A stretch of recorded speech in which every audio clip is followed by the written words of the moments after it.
Welcome. This is David Bowles' Human Meme. Today's topic, the Salinger effect and screenshot publication.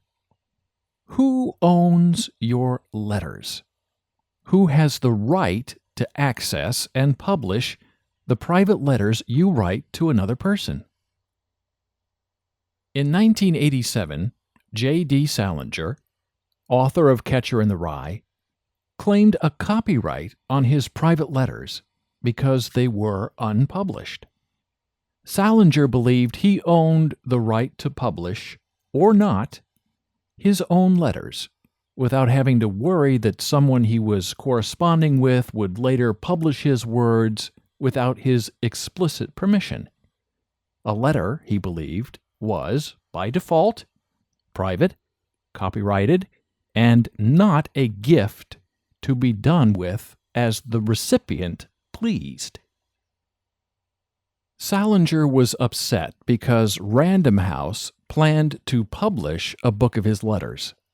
Random House felt his letters were in the public domain and important, and their publication was fair use because of his importance in the community of scholarship.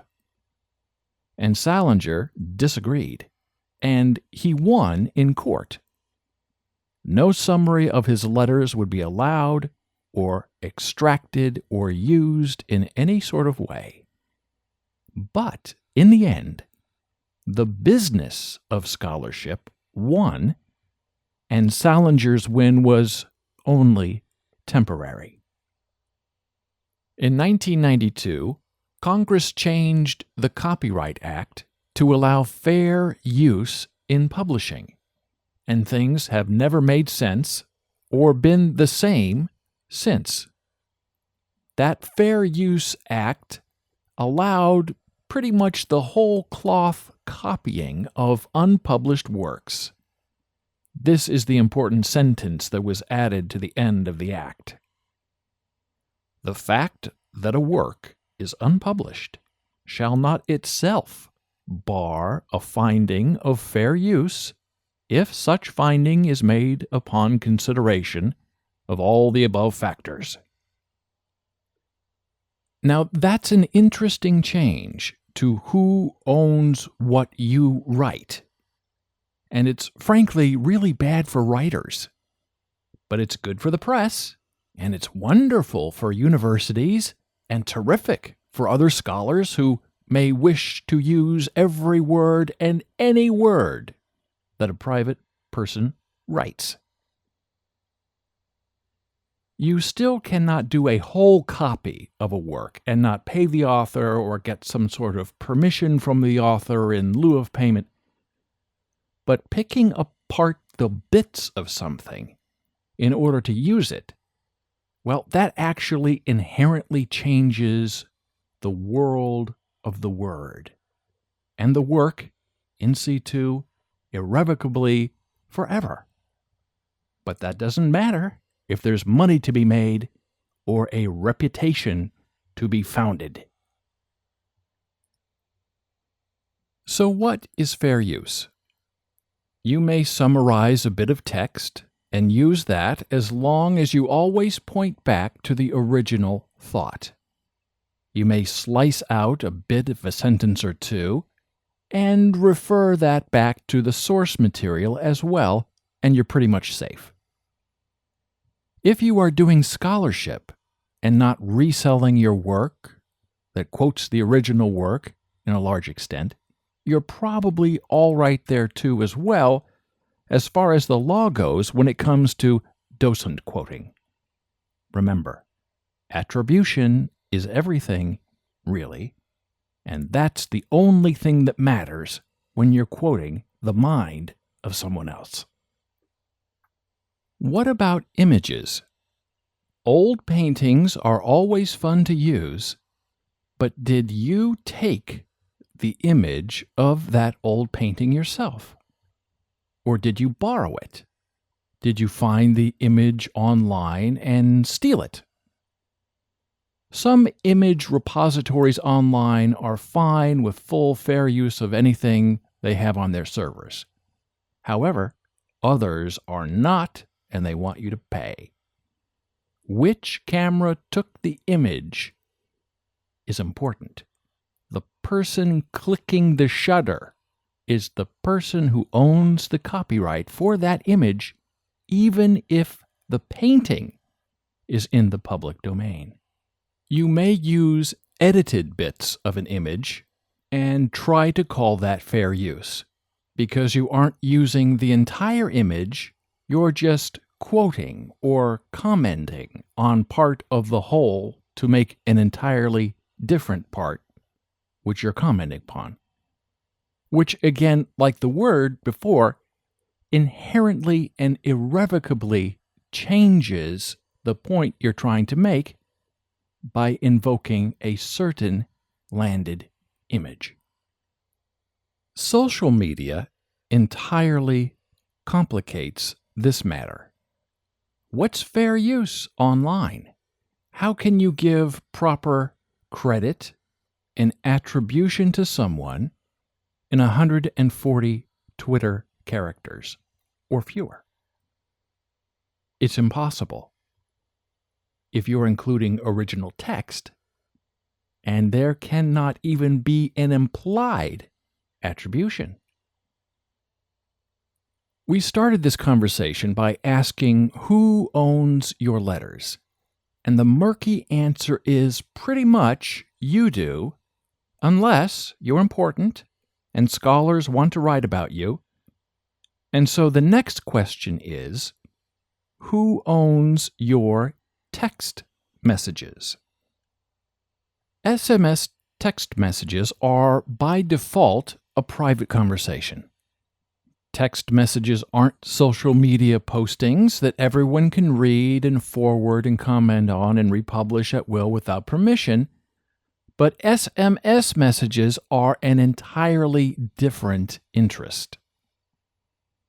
The SMS question becomes even more murky when screenshots are taken of private, two-person conversations, and then those images of the text conversation are later published online without the permission of both parties. Is that sort of SMS screenshot publication permitted? Well, I call this the Salinger effect because, if not for the person taking the screenshot, the private conversation has no way to be published publicly without a secondary effort. Is an SMS text the same as a paper letter?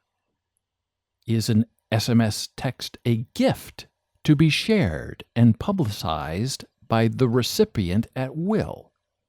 Or is an SMS text something feral but private and not intended to be shared beyond the eye of the intended receiver?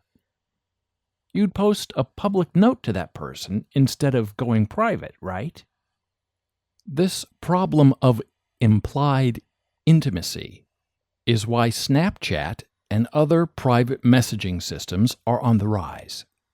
You send, you say, it disappears, only, as we now know the hard way, it doesn't really go away.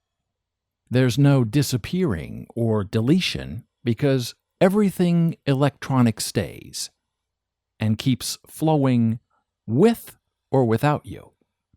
Even with purposeful and determined stanching and court orders and hammers and drills, because there's the FBI and there's the newspaper and there's the scholar hiding in the shadows, claiming a right to publish anything deemed important by any prying eye, hoping to chisel a reputation on the back of someone else's workflow. I believe the case law is still waiting to be made on screenshot publication of private SMS text messages.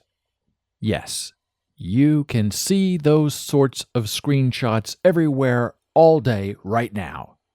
But that doesn't mean it is politely allowed or morally feasible or without legal liability. Then you also have your SMS delivery system, your phone or cellular carrier, who might just claim they own your SMS text messages and they alone can share your work and publish everything you have said at their will, not yours, as long as you have already agreed to their service contract. Your cellular company, like Salinger's Random House publisher before, might just claim a copyright to ownership of your words because they are the publication delivery system, and if you have chosen to publish with them, then they can sell your SMS text to the highest bidder. Remember, scholarship and business share the same bed, just as anti-terrorism and protecting the homeland share the same access to the mind you covet in any electronically conveyed message.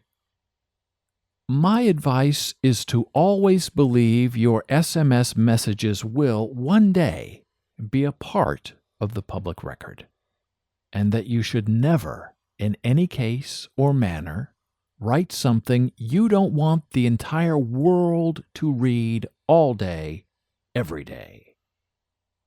I would also think twice about screenshotting a private conversation and then publishing it on your own without the other person's permission.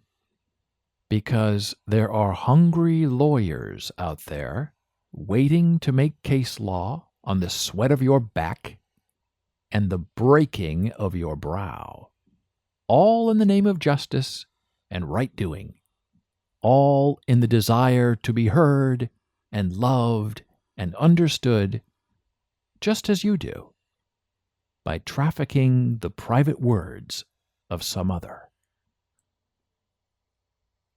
Thank you for listening. Be a human meme.